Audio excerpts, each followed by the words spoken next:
जी नाज़रीन, जिस तरह आप जानते हैं कि जामा बादशाह खान में आज होने वाली कॉन्फ्रेंस, बैनुल-अक़वामी कॉन्फ्रेंस का आज दूसरा दिन है।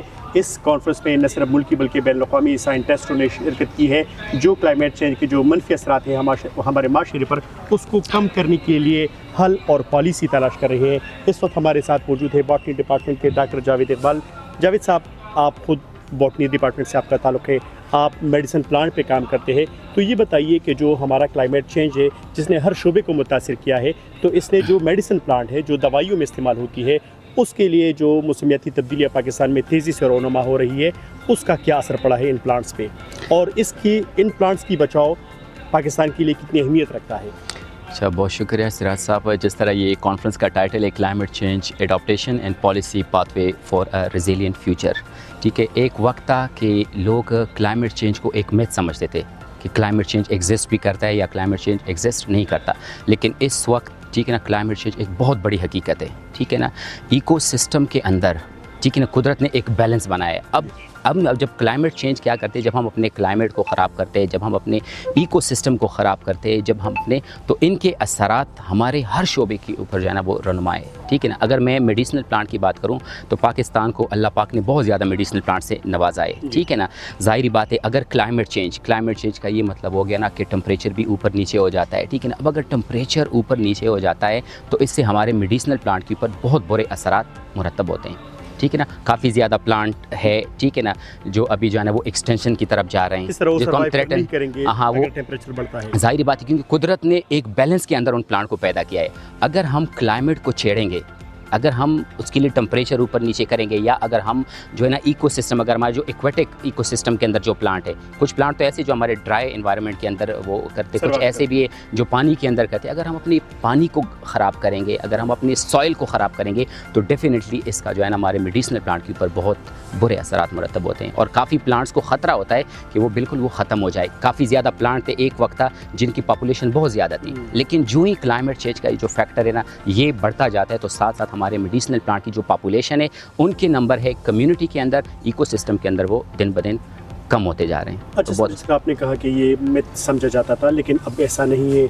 अब क्योंकि हज़ारों में नहीं लाखों की तादाद में इलाके और लोग इस क्लाइमेट चेंज की मनफी असरात से मुतासिर हो रहे हैं। ऐसे में अब मिथ के बजाय हमें अमली इक़दाम की तरफ जाना है। तो जो आपके फील्ड में जो मेडिसिन प्लांट है, वो प्लांट जो दवाइयों में इस्तेमाल होती है, क्योंकि मैं थोड़ा सा आसान करूँगा इसको, तो उसके लिए, उसके बचाव के लिए अमली इक़दाम अभी तक क्या उठाई जा रही है? अच्छा, अब इसके लिए जो अमली इक़दाम है वो ये है कि जिस तरह भी हमने कहा ना, ज़ाहिर बीइंग अ रिसर्चर, ठीक है ना, अब हमारी ज़िम्मेदारी क्या है? ज़िम्मेदारी हमारी ये है कि हम अब ऐसे प्लांट्स जो है ना वो तैयार करें अपनी रिसर्च के ज़रिए, जो कि जेनेटिकली मॉडिफाइड हो, ठीक है ना। उनकी जेनेटिक्स के अंदर हम ऐसे चेंजेस लेके आए जो इस क्लाइमेट चेंज का मुकाबला करें, ठीक है ना। अगर लेट सपोज एक जगह के ऊपर ड्राउट स्ट्रेस है, खुश्क साली है, पानी की कमी है, तो हम ऐसे प्लांट डिज़ाइन करें अपने लैब्स के अंदर कि वो उस ड्राउट रेजिस्टेंस को वो क्या करे, वो टॉलरेट करे, वो वहाँ पर सर्वाइव करे। ऐसे प्लांट्स हैं जिसके ऊपर डिफरेंट किस्म के पैथोजेंस अटैक करते हैं, बैक्टीरिया हो गया, वायरस हो गया, फंजाई हो गया। अब एक वक्त था ये स्पीशीज़ एग्जिस्ट नहीं करती जो डिफरेंट किस्म के पैथोजेंस हैं, लेकिन आजकल वो एग्जिस्ट करते हैं। हम ऐसे प्लांट्स बनाए अपनी रिसर्च के थ्रू, ठीक है ना। अब इसके लिए हुकूमत से रिक्वेस्ट ये है कि यूनिवर्सिटियों के अंदर जो काम होता है, बहुत लिमिटेड रिसोर्सेज होते हैं। ज़ाहिर बात है, अगर आप एक टेक्नोलॉजी के अडॉप्ट करते हैं, आप चाहते हैं कि मैं क्लाइमेट चेंज का मुकाबला करूं, ठीक है ना, मैं मेडिसिनल प्लांट्स को बचाऊं या मैं बाकी, तो उसके लिए वसाइल की बहुत ज़्यादा ज़रूरत है, ठीक है ना। स्पेशली ज़ाहिर बात है, जिस तरह मैं बादशाह खान यूनिवर्सिटी से हूँ, तो यहाँ पर रिसोर्सेज की कमी है। हुकूमत पाकिस्तान से, हायर एजुकेशन कमीशन से और जो HED है उनसे रिक्वेस्ट है कि वो यहाँ पर स्पेशल तवज्जो दें, यहाँ पर प्रोजेक्ट्स दें, यहाँ पर लैब इस्टेब्लिश करें, क्योंकि जब तक वसाइल नहीं है तो आप रिसर्च नहीं कर सकते ज़ीरो रिसोर्सेज के साथ। सर, ये तो आपकी रिकमेंडेशन है। मेरा सवाल ये था कि क्या अभी तक, क्योंकि जो आप जिन जड़ी बूटियों का हवाला दे रहे हैं वो तो लाजिमी है, उनका सर्वाइव लाजिमी है, क्योंकि इस्तेमाल उसका दवाइयों में होता है। तो इसके तहफ़्फ़ुज़ के लिए कोई अभी तक अमली इक़दाम उठाए गए हैं? जी, बिल्कुल, लोग काम कर रहे हैं। पाकिस्तान के मुख्तलिफ यूनिवर्सिटियों के अंदर, अगर मैं कायद-ए-आज़म यूनिवर्सिटी का एग्जांपल दूँ, तो कायद-ए-आज़म यूनिवर्सिटी के अंदर काफ़ी ज़्यादा लोग हैं जो कि जेनेटिक ट्रांसफॉर्मेशन के ऊपर काम कर रहे हैं। वो कोशिश करें कि वो ऐसे स्पीशीज़ बनाएं, ऐसे वैरायटीज़ वो बनाएं जो कि इस चेंजिंग जो क्लाइमेट है, जो इमर्जिंग थ्रेट्स है हमारे तमाम इकोसिस्टम के लिए, सस्टेनेबल एग्रीकल्चर के लिए, बायोडाइवर्सिटी के लिए, हमारे जो है ना वो फूड सिक्योरिटी के लिए, ताकि उनको वो टैकल कर सकें। उसके लिए काम जारी है, लेकिन हर जगह पर ऊपर ज़ाहिर बात है आप वो काम नहीं कर सकते हैं। इस तरह मैंने अभी पहले जिक्र किया कि हमारे पास अगर रिसोर्सेज है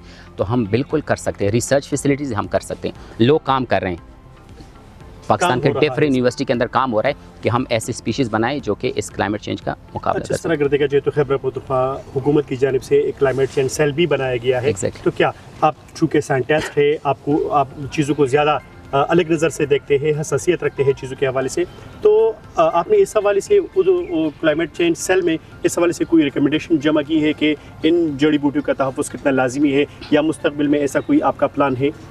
नहीं, अभी हम लोगों ने इस हवाले से बिल्कुल एग्जैक्ट चीज़ें तो नहीं की है, ठीक है ना, लेकिन इंशाल्लाह आज हमारा क्लोजिंग सेरेमनी है और इस क्लोजिंग सेरेमनी में इंशाल्लाह हम जो है ना वो डिफरेंट किस्म के रिकमेंडेशंस आएंगे, वो पूरे का पूरा पैकेज होगा रिकमेंडेशन का, वो इंशाल्लाह हम केपी गवर्नमेंट को भी और इंशाल्लाह फेडरल गवर्नमेंट को भी हम सबमिट करेंगे कि वो इन रिकमेंडेशन को अडॉप्ट करे, ताकि जो क्लाइमेट चेंज है वो हमारे इकोसिस्टम, सस्टेनेबल एग्रीकल्चर और इस तरह बाकी जो सेक्टर्स है वो इनसे मुतासिर ना हो। तो इंशाल्लाह वो हम सारे के सारे जो रिकमेंडेशन होंगे वो हम उसी क्लाइमेट चेंज सेल को जमा कराएंगे। बहुत शुक्रिया sir. Thank you so much sir, thank you.